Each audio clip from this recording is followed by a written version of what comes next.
अंकाई टंकाईच्या ट्रेकमध्ये पहिल्या भागात आपण काही सुंदर जैन लेण्या बघितल्या, तसेच टंकाई किल्ल्यावर असलेले प्राचीन शिवालय सुद्धा बघितले. आता आम्हाला अंकाई किल्ला खुणावत होता.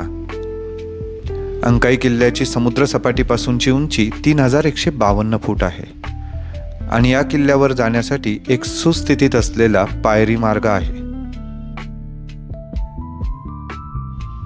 अंकाई किल्ल्यावर जात असताना पहिले प्रवेशद्वार पार केल्यानंतर आपल्याला एक वैशिष्ट्यपूर्ण लेणी दिसते.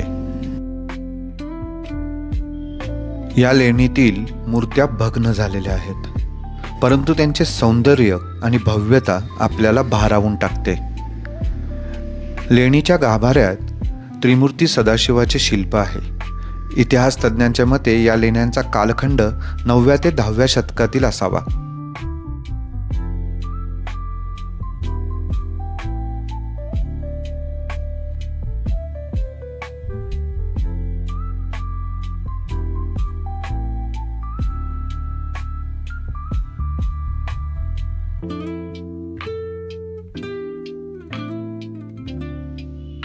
गडावर एक विस्तीर्ण पठार असून त्यावर एक टेकडी आहे. या टेकडीच्या पोटातच काही लेण्या कोरलेल्या दिसतात. त्यापैकीच एका टेकडीत अगस्ती ऋषींना समर्पित एक मंदिर आहे. या मंदिराच्या बाहेर द्रोणागिरी उचललेल्या मारुतीरायाची एक सुंदर मूर्ती आहे. भाविक दर्शनासाठी येथे येत असतात. याच लेणीत अगस्ती ऋषींनी तपश्चर्या केल्याचे मानले जाते.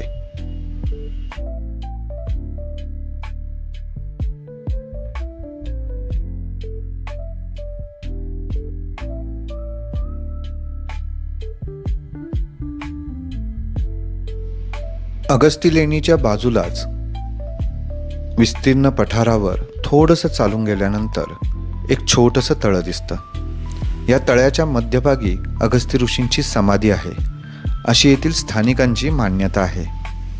या तळ्यालाच काशी तळे असं सुद्धा म्हटलं जातं. ही माहिती मला मराठी विश्वकोश या वेबसाईटवरून भेटली. व्हिडिओ आवडला ना? मग नक्की शेअर करा. आणि हो, आपण या किल्ल्यावर याआधी गेला आहात का? कॉमेंट करून नक्की सांगा. धन्यवाद.